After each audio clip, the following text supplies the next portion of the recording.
Voici le logiciel de gestion de stock que j'ai conçu sur Excel, très professionnel et facile à utiliser. Donc on va l'étudier. Tout d'abord ici vous avez le guide d'utilisation que je vous conseille toujours de lire avant toute saisie de données. Donc vous allez cliquer sur le bouton guide d'utilisation pour pouvoir utiliser le logiciel facilement.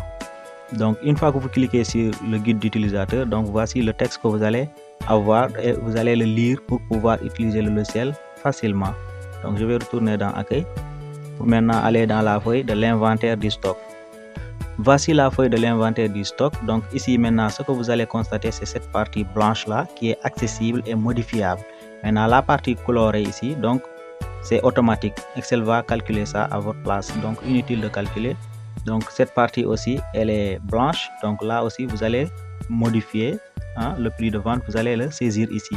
Maintenant cette partie là colorée, c'est automatique, vous n'allez pas mettre ici quelque chose, ça va venir automatiquement.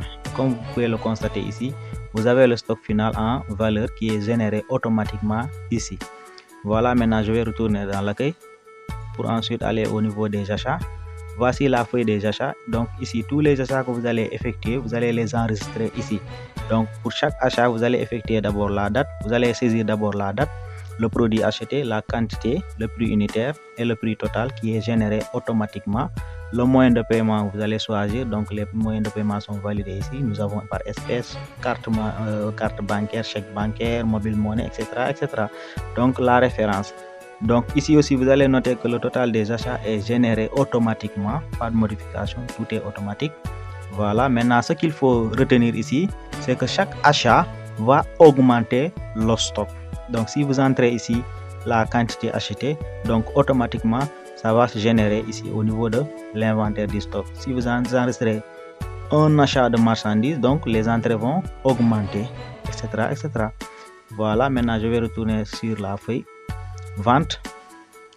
Tout comme les achats, les ventes aussi sont enregistrées ici. Donc pour chaque vente, vous allez enregistrer d'abord la date, le produit vendu, la quantité vendue, le prix unitaire et le prix total qui vient automatiquement ici aussi. C'est déjà programmé et calculé.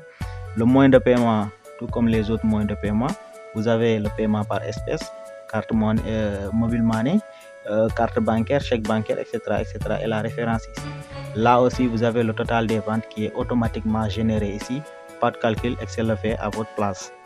Voilà, ici aussi ce qu'il faut retenir, c'est que les quantités vendues, chaque quantité vendue va diminuer le stock disponible.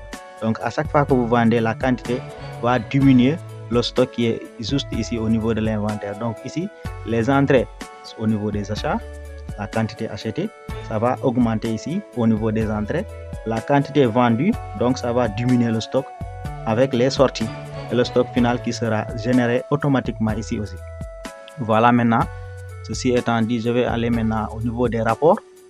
Voici la feuille des rapports. Pour l'instant c'est vide parce qu'il n'y a pas de données, mais dès que vous enregistrez les données, vous allez actualiser ou bien mettre à jour le rapport. Ça va automatiquement être à jour et vous pouvez tout simplement imprimer le rapport si vous avez une imprimante avec votre ordinateur en connexion. Donc vous cliquez sur le bouton imprimer le rapport et automatiquement le rapport est imprimé, ou bien vous pouvez tout simplement l'exporter en PDF. Donc à savoir que si vous imprimez le rapport, donc cela va prendre la dimension des tableaux de bord. Donc si le tableau de bord s'arrête là, si vous imprimez, c'est ça seulement qui va sortir. Maintenant si le tableau de bord est assez long, donc là aussi c'est les mêmes dimensions qui seront imprimées. Donc là l'impression et l'exportation en PDF seront automatiquement adaptés aux dimensions de vos tableaux de bord. Donc ça va être automatique. Donc je peux retourner dans les achats comme je peux retourner dans les ventes. Donc je vais retourner sur l'accueil. Maintenant on va voir ensemble le tableau de bord. Voilà, donc voici le tableau de bord. Pour l'instant c'est vide parce qu'il n'y a pas de données. Effectivement ici vous avez les totaux en quantité, donc le stock initial en quantité, les entrées en quantité, les sorties en quantité et le stock final en quantité. Donc là c'est l'état du stock, les stocks disponibles, le stock faible et les ruptures de stock. Là au niveau des graphiques, vous avez tout simplement les graphiques au niveau des stocks, donc par quantité.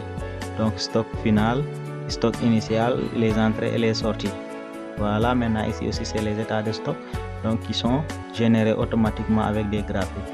Maintenant ici c'est la suite. Quand je clique ici, je vais retrouver le même tableau de bord qui était là-bas.